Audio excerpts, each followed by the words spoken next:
ушул МөМө ассоциациясынын мүчөлөрүнө 100 мешок фацелия менен белая горчица аралашкан.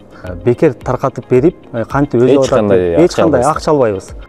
Ушул боюнча кененирээк айтсак, каяктан келген, кантип келген, эмне үчүн пайдалуу? Bunun чыгышы бат эле. Бир 4-5 күн аралыгында чыгат.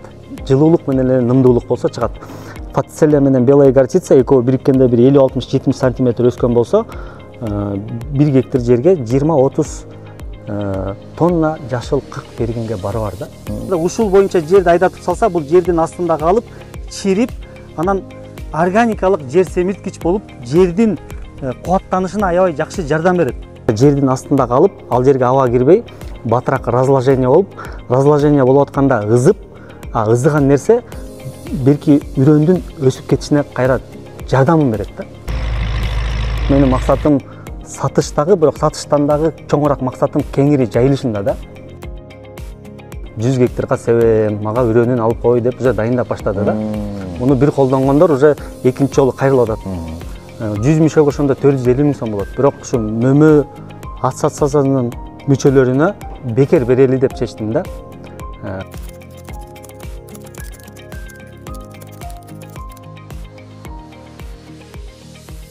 Саламатсыздарбы, урматтуу биздин дыйкандар жана ошондой эле YouTube каналыбыздын көрүүчүлөрү, сиздерге абдан жакшы бир видео форматтагы материал тарттык. Бүгүн жерди кантип органикалык жол менен семиртсе болот. Эгерде сиздин жериңиз отуруп калган болсо, эмне гана сеппеңиз, кандай гана культура сеппеңиз өспөй жаткан болсо, аны оңдоонун бир гана керектүү жолу бар. Ал мынакей ушул үрөндөрдө. Андыктан бул видеону аягына чейин көрүңүздөр жана бизден сиздерге абдан пайдалуу сунуш бар. Ага чейин каналга катталып, видео бүткөндөн комментарийге оюңузду калтырып, ошондой эле экрандагы телефон номерлерге кайрылсаңыздар болот. Каршыбызда турган Эрлан байке, ассаламу алейкум. Эрлан байке, орозоңуз кабыл болсун. Алла кабыл болсун. Азыркы учурда мынакей жер талаа иштери башталды. Буга чейин сиздин ошо YouTube каналдан, телеканалдардан берген интервьюңузду көрүп калабыз. Ар кандай чөптөрдүн, дары-дармектердин үрөнүн сатып келесиз. Азыркы учурда дагы биздин алдыбызда турган үрөндөр дагы тууралуу бүгүн кененирээк сөз кылалы деп чечтик. Негизи биз Эрлан байкени кантип таныдык? Фацелия же болбосо горчица деген чөптөрдүн артынан. Бул ушул өсүмдүктөрдүн бул Кыргызстанга келип калышынын негизги себеби эмне үчүн буга чейин белгилүү болгон эмес алар? Бунун келип калышынын себеби биз өзүбүз дыйканчылык, багбанчылык менен алектенебиз. Бирок жерлерибиз көп учурда азык жетишсиз. Анан амофос, карбамид, селитраны колдонуп келем, бирок ошондо деле мындай жетиштүү эффект таппай келдик да. Анан мен ушу интернеттен издеп карап, анан ушу сидират, фацелия, белая горчица деген чөптөр бар экенин угуп, буну бизге алып ошол башында кичине бир жарым кило, 1 килограмм алып келдирип, анан кичинекей аянтка себип, муну өстүрүп көрүп, анан чындап бизге болобу экен, бул чындап ошо өзү айтып аткан фосфор, калий, азотту бөлүп бере алабы деп көп издендик бул тууралуу. Бунун өзү бул фацелия менен таанышканыбызга бир 4-5 жыл болду. Бирок чындап алектенгенибизге бир 3 жыл болду да. Биринчи жылы эксперимент кылдык, атак былтыртандан баштап кеңири сатыкка чыгарып баштадык.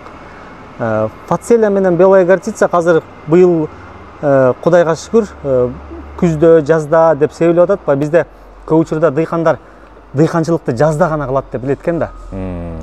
Анан менин бир байкем айткандай, тамаша көй ушинтет, кыштын келерин билгенде отун алып койбойт белем дейт да, катуу суук болуп аткандачы. Андагандай алдын ала ошондой, ошол сыяктуу эле биз эгер жазда бир нерсе эгемдей турган болсок, бул күздө да дайынданганыбызга бул жакшы экен да. Бул фацелия менен белая горчица, бул именно эксперимент биз жазында, күзүндө, жайында да кылдык да. Анан үчөөндө тең аябай жакшы мындай биз күткөн результатка жете алдык да. Анан ушу фацелия менен белая горчицаны кеңири жайылтуу максатында ушу МөМө ассоциациясына кайрылдык. Ушу анткени себеп дегенде көп дыйкандар ушу МөМө ассоциациясынын, даже мен акыркы күндөрү магазинге кирип, МөМө ассоциациясынын тиги продукциясын көрүп дагы деп мындай ичим жылып калды да. Мындай көп учурда биз мынтип беребиз да, өзүбүздүн продукцияны колдош керек, өзүбүздүн продукцияны колдош керек дейбиз, бирок эмне продукция дегенде сунуштай албайбыз. Мен ошону сатып алып, жеп көрүп, анан чындап жакшы экен деп, азыр үй бүлө бала чагабыз менен кичинеден астан алып келип колдонуп баштадык. Ушул фацелия боюнча сөз кыла алдык, себеп дегенде биз мындай артка карай турган болсок, көпчүлүк элибиз жерди мындай эс алдыруу үчүн беде сээп коет да. Беде сээп койсоң 5-6 жыл жатат же 4-5 жыл жатат, анан беде баягы органикалык өзүнүн заттары ордуна калууна келип жакшы түшүм берет депчи. Анын мындай альтернативдүү варианты катары, интенсивдүү варианты катары ушул фацелияны сиз реклама кылып атасыз да акыркы жылдарычы. Ушул боюнча кененирээк айтсак, каяктан келген, кантип келген, анан эмне үчүн пайдалуу? Бул өзү жакынкы биздин кошуна Орусиядан келген. Ал жакта муну кеңири колдонуп, буну Европага ташып кетет экен. Анан тилекке каршы эми азыр Европа менен Россиянын мамилелери келишпей, бул бизге бир колдонуп кеткенге мүмкүнчүлүк. Бунун баасы доступный болду да. Бул жердеги баасы 250 сом. Мурда Россиянын өзүндө бул 250-300 рубльдан турчу. Анткени европалыктар муну көп чыгарып кетишкен да. Азыр бизге бир колдонуп калганга да баасынан да аябай бир жакшы мүмкүнчүлүктөр болду да. Анан фацелия менен белая горчица бул эң жакшысы муну жазда мисалы азыр бизде таласта фасоль эгишет да май айындачы. Апрель айында таладагы жерин айдатып, фацелия менен белая горчицаны өстүрүп, анан майда уже фасолин тигишип атат да элчи. Эми кеңири жайда албай атат, бирок колдонгондор болуп атат да. Мисалы бунун фацелия менен белая горчицанын эң бир артыкчылыгы, могул жерде научный неси бар. Мисалы навоз малдын кыгында, навоз кырьесте 45% азот болсо, 25% фосфор болсо, 55% калий болсо, бул фацелиянын өзүндө 38% азот, 0,7% фосфор, 51% калий деп атат да. Бул малдын кыгынан айырмасы кичине эле болуп атат да. Бул эми научный доказанный нерсе да. Буну өнүккөн өнүккөн мамлекеттер аябай кеңири колдонуп атат да. Анан биз дагы муну кеңири колдонушубуз керек деп, мен ушу именно сидират тармагын биринчилерден болуп алып келип, ушуну бир элге жайылтып, бир будай бир культура болуп кирип кетсе экен деп аябай болгон аракетимди кылып атам. Андан тышкары дагы бүгүн ушу мөмө ассоциациясына кайрылганымдын себеби ушул мөмө ассоциациясынын мүчөлөрүнө 100 мешок фацелия менен белая горчица аралашкан. Бул жерде дайын үрөндү. Бул 1 мешок 1 гектарга жетет да. Канча килограмм? 25 килограмм. Ошондо бул 100 гектарга жетет. Буну мен өзү бунун 1 килограммы 180 сом. 1 мешок 4,5 миң сом болот. 100 мешок ошондо 450 миң сом болот. Бирок ушу мөмө ассоциациясынын мүчөлөрүнө именно дыйканчылыкты жакшы кылам, мен түшүнөм, билем, менин суум бар, жерим дагы мондай шарттарым бар дегендерге бекер берели деп чечтим да. Бекер таркатып берип, кантип өзү эч кандай акча албайбыз. Адресибизди айтабыз, келет, канча гектар жери бар. Мынча гектар жери бар, 3 гектар десе 3 мешок, 1 гектар десе 1 мешок алат дагы, аты жөн фамилиясын WhatsAppка каттап коебуз, анан кийин ушу кеңири жайылсын деп атабыз да, кеңири жайылсын биз.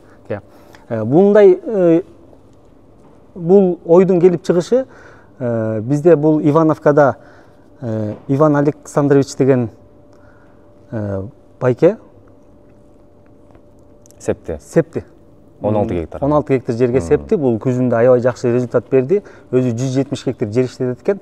Азыр Кудай кааласа 100 гектарга арпа будай сепкен экен. Ошо арпа будайымды жыйнасам 100 гектарга себем, мага үрөнүн алып кой деп уже дайындап баштады да. Муну бир колдонгондор уже экинчи жолу кайрылып атат да. Муну кеңири жайылышка бир мүмкүнчүлүк түзүп берсеңиздер деп атам да. Даамын татып алгандар демек. Даамын татып алгандар ошентип атат да. Ооба. Анан бул тууралуу маалыматтар көп. Бул жерде баягы сөз узун. Анан мен бул жерде менин номерим катталат. Анан азыр могу өзүңүздөр могу видеодон да көрөсүздөр. Бул жазында кантип өсүп атат, күзүндө кантип өсүп атат. Анан калганын ушул телефон аркылуу, WhatsApp аркылуу байланышса, кеңири маалыматтарды беребиз. Ким өстүрүп атат, кантип өстүрүп атат, кайсыл учурда себиш керек, кантип сугарыш керек, кантип караш керек, кайсыл убакта айдатыш керек деген маалыматтарды бул баягы башынан өтүп практиковать эткендер дагы ал маалымат менен бөлүшөт, Кудай кааласа. Эрлан аке, дагы бир суроо болсун. Мисалы ушул фацелиянын үрөнүн алам, мен ассоциацияга мүчө болом деген адамдардын дагы бир талаптар барбы сиздерде? Ал дыйканчылык кылган болуш керекпи буга чейин? же ушул тууралуу маалыматтар болуш керекпи? Жок, бул жерде ассоциацияга мүчө болушу, анан дыйканчылык кылып атышы, анын жери болушу шарт да. Ал жерде мүчө болсо, анан бирок иштете турган жери жок болсо, буну кай калып бармак эле. Анын жери болушунан дагы ал жерде буга керектүү шарт да болушу шарт да. Себеп дегенде бул сууну аябай талап кылган өсүмдүк да. Анан муну кээ бирде азыр бул кеңири жайылып, кээ бир адамдар чалып атат да. 1 гектарга алат элем же 3 гектарга алат элем дегендерден мен сурап атам. Жериңизде кандай шарттар бар десем, суум кээ бирлердики кенен дейт, кээ бирлердики узак дейт. Анан суу узактарга мен сатпай жатам. Себеп дегенде баягы 1 айылдан 2 киши сепсе, анан ал кылып көргөн болбойт экен деп калбасын деп. Анан кээ бирлер урушуп атат да, сен сатайын дейсиңби депчи. Анан жок, менин максатым сатыштагы, бирок сатыштан дагы чоңураак максатым кеңири жайылышында да. А мен шартым жок, жан чачым менен болуп кала береби дегендерге албай эле коюңуздар. Буну кантип себишти, кантип өстүрүштү билип алып анан колдонуңуздар деп атабыз да.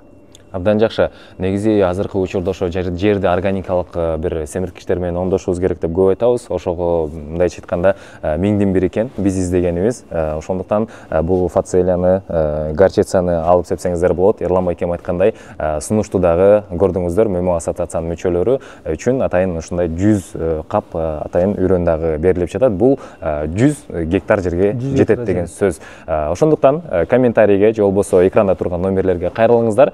Мунун эми жазда сепкенде кадимкидей эле сеялка менен сеп кой. Кадимкидей эле кара беде сепкендегидей эле себет. Анан түйшүгү жок эч кандай. Түйшүгү жок.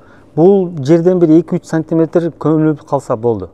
Анан кээ бирлер баягы сеялка барбайт эле, бирок суум кенен эле дегендер жер болсо, баягы кол менен чачып дагы тырматып койсо болот. Кол менен чачып тырматып койсо болот. Обычно көпчүлүк ошо кара беденде кол менен чачат, ошентип кол менен чачып эле тырматып койсо жетиштүү. Анан эгер картошканын орду болсо, ал жерди айдатыш шарт эмес. Ал жерди жакшы мала менен тырматып эле, муну чачып туруп кайра тырматып коюш керек болду. Ошол жетиштүү ошол. Анан бир жылда канча жолу сепсе болот? 40 күндө бушат экен негизи. 35 күндөн 45 күн аралыгында. Эгер мунун чыгышы бат эле, бир 4-5 күн аралыгында чыгат. Жылуулук менен эле нымдуулук болсо чыгат. Чыккандан кийин жердин бети жамгырдын эртеси күнү жер суу болуп турат го. Ошол сыяктуу болуп ным болуп туруш керек экен да. Мунун тамыры кызылып калбаш керек экен. Бул баягы вегетациясы ошол тамырынын кызылып калышына байланыштуу экен да. Эгер тамыры кызылып калса, бизде көп учурда дыйкандар жакшы түшүнөт. Жердин бети жамгырдын эртеси мондай корка болуп калат да. Бирок асты ным болуп турат да. Ал ным буга жетишсиз. Жердин бети корка болбой, ошол жер ным болуп туруш керек да. Буну июнь айларында Кадамжайда 45 градус ысык болуп атканда дагы өстүрүштү да. Суу кенен экен, дождевалка алып барыш болгон экен, ошо дождевалка менен өстүрдү да. Анан дыйкандар муну бир жакшы түшүнүңүздөр, муну казыр кеч болуп калбадыбы, мен азыр себеп койбодумбу же себейин деп дайынданып албадымбы дегендерге муну жайында, күзүндө, кыштан башка учурда себе берсе. Кыштан башка учурда плюсовой температурада себе берсе болот да. Анан сентябрдын 15-20-сына чейин дагы себеп койсо боло берет. Себеп дегенде бул акыркы ушу Ивановкада 16 гектар жерди айдатканыбызда ноябрдын 9-10дорунда айдаттык. Жердин ал учурда аябай музак болуп калган да, ошо суунун бети мондай кадимкидей калбыр болуп, минусовой температура бир 6-7 градуска жетип калган. Бирок ошол учурда бул видеодо көрүп тургандай үшүп кеткен жок. Сапсары болуп гүлүн ачып турду да. Жакшы. Анан ошол бойдон эле айдатып салат экенбиз да, баягычы. Бышкандан кийинчи бул канча күндө чирейт, ошол тууралуу айтып. Бул ошо муну өзү негизи жерди айдаткандан кийин бир күн күтөт да дыйкандар. Муну дыйкандар жакшы билет, жер отурсун депчи. Анан эртеси күнү эле барып айдаша берет. Буну күтүштүн кереги жок. Буну жерди айдаткандан кийин эле анын эртеси күнү барып жер отургандан кийин эмне себе турган болсоңуздар себе бересиздер. Бунун курамы 83% суу болгондуктан бул эч кандай себе турган үрөнүңүздөргө тоскоолдук жаратпайт. Бул кайра жердин астында калып, ал жерге аба кирбей, батыраак разложение болуп атканда ызып, ызыган нерсе белки үрөндүн өсүп кетишине кайра плюс жардамын берет да. Бул сепсе Кудай кааласа көрөсүздөр муну. Бул өсүп турганда аябай морт чөп болот экен да. Бул мисалы азыр башка жерде өсүп турган чөптөрдү кармап мынтип жулсаң кайыштай болуп мынтип тартылбайт го. Бул мындай бат эле мынтип жулунуп, даже мынча чөптү мындай бат эле мынтип колуң менен мынтсең майдаланып кетет да. Демек бат эле чирип кетет. Бат эле чирип кетет. Бул өзөгү кандай жоон болсо деле ортосу трубочка болот экен да. Ортосу тешик болот экен да. Жанагы эме деген чөп бар го, какым беле. Ошо какым сыяктуу морт чөп болот го. Туура ошондой экен да. Бул разложение бат. Буну сепкенден кийин кандай мындай өсүмдүктү сепкенге болбойт? Бул айдаткандай жерде. Ооба, муну агрономдор жакшы түшүнөт. Көп учурда биз дыйкандарыбыз ушуну түшүнбөй жатат. Любой бардык эле өсүмдүктөрдө мунун семействосу болот да. Мисалы бизде азыр жерди эзалтайын дедим эле деп бир культуранын артынан экинчи культурасын себип атат да. Мисалы фасольдон кийин фасоль бул бобовый культура. Экспарцет беде дагы бул бобовый культура. Бобовый культурадан кийин бобовый культура болбойт. Белая горчицанын мунун семействосу капустный. Будан кийин редька же капуста себишке сунушталбайт. А именно фацелиянын семействосу бул водолисковый, бурачниковый. Бул Средний Азия чөлкөмүндө мунун туугандары жок. Буну бардык өсүмдүктөн кийин себе берсеңиздер да болот, ал өсүмдүктөн кийин да себе берсеңиздер болот. Фацелия менен белая горчицаны экөөнүн аралаштырып койгонубуздун бир себеби анткени биринин кемчилигин бири толуктоп атат да. Мисалы фацелиянын бою максимум бир 50-60 сантиметрге чейин өзөт. Мынчага чейин эле өзөт. Белая горчица 1,60-ка чейин өстү да. Бул канчалык бийик өссө, ошончолук биомасса деген сөз да. Эми гүлдөтүп жибербеш керек. Эң негизгиси гүлдөтүп жибербеш керек да. Себеп дегенде баягы бутанизация деп коет. Гүл ачкандан кийин соңгөк өзү кургайт, катат да, катып баштайт да. Эффективдүүлүгү жоголуп баштайт. Эффективдүүлүгү жоготот, разложение болушу да кечирээк болуп кетет. Ошон үчүн бутанизацияга чейин муну айдатып салыш керек да. Ошондо фацелия менен белая горчица экөө бириккенде бир 50-60-70 сантиметр өскөн болсо, 1 гектар жерге 20-30 тонна жашыл кык бергенге барабар да. Бул научный доказано. Эми 20-30 тонна кык деген бул тем более жеткириши эле өзү канча? Ал өзү жеткириши канча бир түйшүк. Жеткиргенден кийин аны равномерный кылып чачыштын өзү канча түйшүк. Анан муну өскөндөн кийин дагы биз 3 тармакта колдонуп көрдүк. Муну 1,60 болуп кеткенде үстүн чаптык дагы бир 5 гектарын чаптык. 5 гектарын дисковать эттик. 5 гектарын ошо өзүп турган боюнча 1,20 боюнча эле айдатып салдык. Бул видеодо көрүнүп турат да. Көптөр ойлойт да, жана кошко илинип калбайбы деп. Эч кандай кошко илинбейт. Жумшак. Морт чөп да. Абдан жакшы маалыматтар болду. Достор, өзүңүздөр көрдүңүздөр, бул видеодо Эрлан Байкенин абдан жакшы сунушу бар экен ММА ассоциациянын мүчөлөрү үчүн. Андыктан колдонуңуздар. Экранда телефон номерлери Эрлан Байкеники дагы, биздин ассоциацияныкы дагы турат. Кайрылыңыздар, суроолор болсо кошумча. Азыр кеч эмес, мынакей жаз эми келип атат. Дагы деле кээ бир жерлерде жаз келип, өсүмдүктөр себилип бүткөн, бош жерлериңиз калган болсо деле сепкенге мүмкүнчүлүк бар экен. Эң негизгиси сууңуз жана ошол керектүү азыктар бар болуш керек экен. Башкысы калоо, анан аракет керек, анан калганын бардыгын Эрлан Байке сиздин шартты түзүп берип койгон. Эрлан Байке, рахмат. Анда биздин дыйкандар сизге байланышат. Сизге да рахмат, ишиңизге ийгилик.